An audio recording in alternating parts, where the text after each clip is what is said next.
Welcome to Culture Couch Live this week, and we got Mel, we got James, and we got Carly. How are we all, crew? Good? Hi, Rosie. Yeah, great, thanks, Rosie. Hi, everyone. Everyone good, excellent.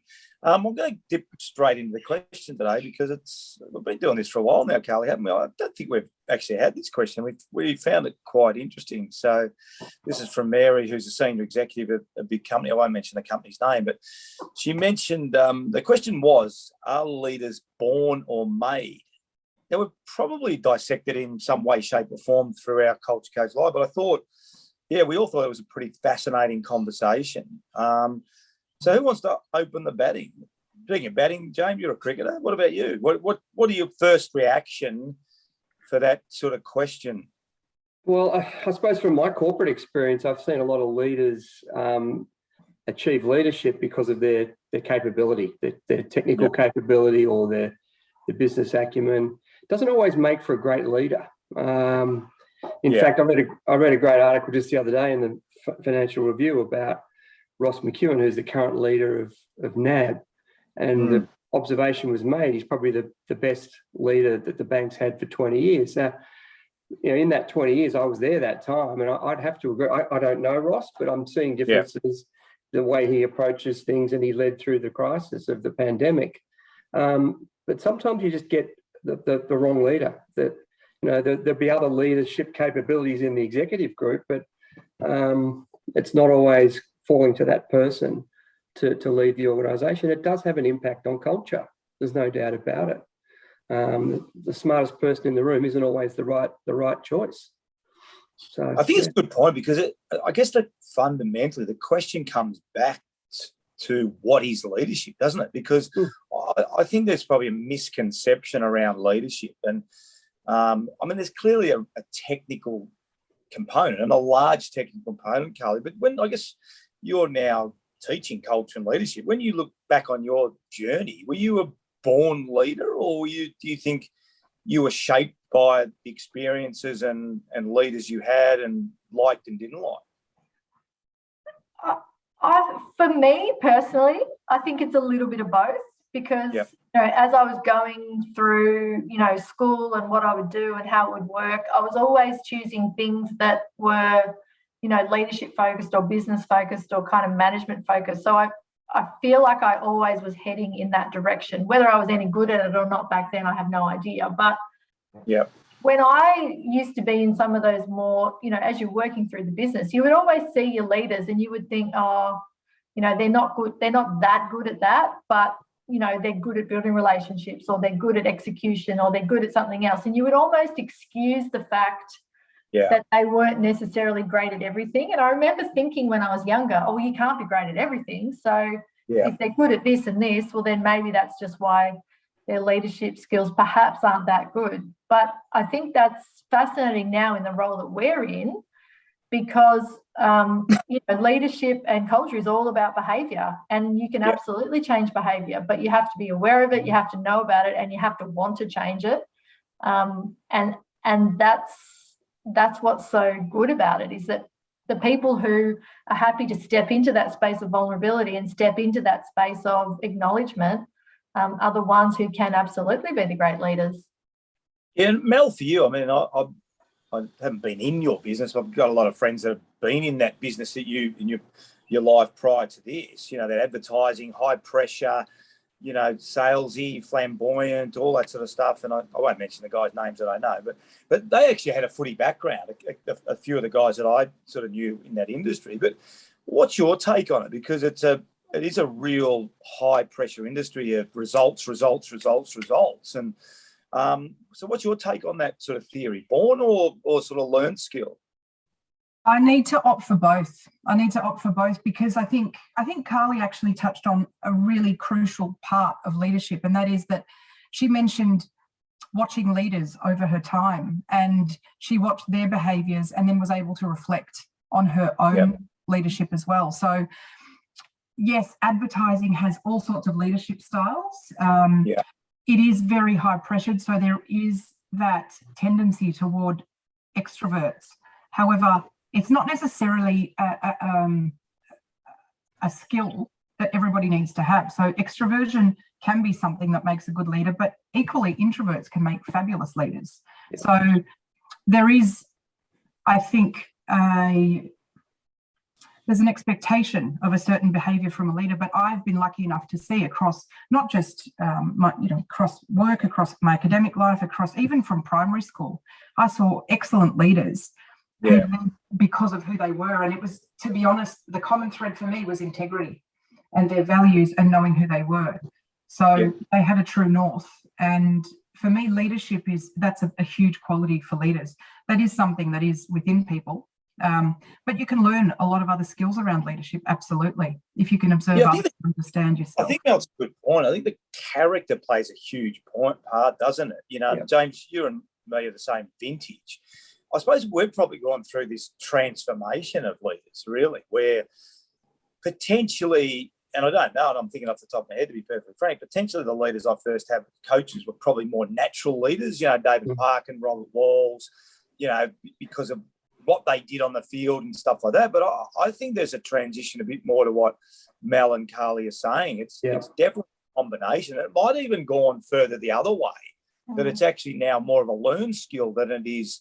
What's your thoughts on that comment? Yeah, no, I agree. I mean, I see it in even just in helping coach, assistant coach in a footy team under 10 boys.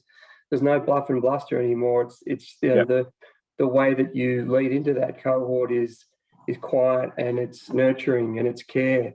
It's there's no raised voices, or very rarely raised voices, and that translates into the school system, the education process. Things have really shifted, and it's for the better. I think there's more discourse that I watch my children engage in. There's not the yelling, screaming, and sort of the loudest voice gets to be the leader. So it is transitioning a lot. Character plays a huge part, and in our own model we talk about the care piece and the importance of care. And as Mel just said, lead with your values. Make them present, make them known, make them be felt. So I think we're all agreeing with that. What the percentage is, who knows? But there's definitely a learned behaviour in leadership. So that being the case, Carly, and someone out there listening to the Culture Cast Live now that says, "Well, I'm not really a natural leader now, but I want to be a leader." What's your advice? What's your advice to them if we're going to grow into that role? Well, I think there's so much more acknowledgement now about the impact of leadership and the effect that has on culture, and how powerful culture can be to, the way a team functions. And to be a high-performing team, you've got to have a good culture, so you have to have those good leaders. But for the people who are actually thinking, absolutely, I want to be a good leader, well, the first thing is to really be a great role model. So people are watching you all the time. And I remember a great story in my previous life is that, we had a big boardroom that had this massive door on it. And as soon as I would take someone into the boardroom to have a meeting with them and close the door, everyone behind the door would be like, "Oh, what are they doing? They're in there. What are they talking about? Something must be happening. It's all going on." So, people are always watching you as a leader. They're always looking to see what's happening and how that influences how they behave. So that role model piece, I think, is critical, Bruzy. So, and you say it all the time really well, is be the leader you wish you had. So having a think about what's important to you from leaders you've had in the past, I think, is a really great first step. And I think that's a good step into the next question, which I was going to ask Mel, was without mentioning a name, but can you think of a leader, Mel, that you had that you probably felt wasn't a natural leader early on, but developed those skills? Again, don't mention the name, and if you can, what were some of those traits to Carly's point there? So I've watched a number of senior managers who worked with me. There was one that I can recall who was probably the most risky appointment to a leadership position. To James's point, she had those values. She had a very strong identity, and her team respected her. But the question was, could she step up and lead them? Would they follow? Subconsciously, there was some guidance from senior management, but subconsciously there was a bit of the James Clear stuff coming in for her. She'd do little things and she'd continue to do them often. And one of the things that she did really well was she would reflect on her own leadership at the end of every session, and she'd go, what could I have done better? What was good? Yeah. What resonated? And she really took that time. It could have been a couple of minutes after every meeting, but a little bit often. And she became one of the strongest leaders in our team. And I was really proud of the way that she developed, but she had a willingness to learn, a willingness to critique herself, and a willingness to be vigilant with practices that would take the team to a better place. So very proud of what she achieved in a very short space of time as well. Yeah, Brucey, great. can I ask you a question to finish us off? Yeah, sure. And you said this before we were chatting, is if you want to make sure you've got really good leaders, and when you're appointing people, what characteristics do you look for? Or what do you look for to make sure that you're choosing the right people to put into those roles? Yeah, look, I think footy's just flipped that concept completely on its head, around born or growing into, because what football has done, and prior to what we did at the Sydney Swans, is probably similar. The most competent player and the best player became captain. Now most of the time they had pretty good values, and certainly we're not suggesting, for any CEOs listening that they're lacking character. And again, the captains I had were all of good character. Suddenly we created a model where we said, this is what we want our role model captain to look like. This is what our leadership group should look like if we want to get to where we want to get to. And that's why I think we talk about the scoreboard is completely different in the corporate world. We just pick we still pick the most competent person typically, or generally, and I'm generalizing a little bit. Whereas in AFL in 2003, we said, and football said, no, we're not going to do that any longer. We're actually going to pick role model leaders. Before we do that, we're going to be really clear on what the scorecard is. The scorecard is our culture code. Our culture code at Sydney is this, this, this, and this. All right, guys, now vote for your leadership group. And it's just unbelievably powerful to have. And Stewie Maxfield, I still to this day have been fortunate to work with a lot of great captains, but he was the flagship for that model. He wouldn't have been in the best 12 players or the 12 most competent players in the team, but he was certainly the best role model, and that really flipped it on its head. And there's another example, Carly, I want to reflect on. I won't mention the name, but I remember when we picked the leadership group one year, and I was really questioning, how could we pick this guy in the leadership group? But we let the model go. And probably, Mel, what you were saying, I'll just pick up on that. I was sort of thinking he was one of our best leaders because he just continued to exhibit the values, continued to do quietly, went about his business. Was great for building relationships with other teammates, et cetera, and became an incredible leader just through his actions. And I think that's probably the final message from us as a company. Unless you're really clear on what your values are, then it's hard to know what your leader has to do. And we're really talking now, James, from that that character and care model. The competence, I reckon that box is ticked in pretty much all the companies we work with, isn't it? Really? We're really honest. Generally speaking, 90%. But in terms of the scoreboard, I just think the scoreboard has to change. And then we're going to have more of those leaders grow into the position of leadership simply through their actions. And then the competence comes from, I'm going to hire James because he's a really competent CFO. Right, so I'll hire James. Carly's the best, marketing person I've ever seen. I'm going to hire Carly. I don't really know, but I think I can bring us all together. So, it's a great question though, isn't it? Any little comments up, and I'll go around. Mel, do you want to add something to the end?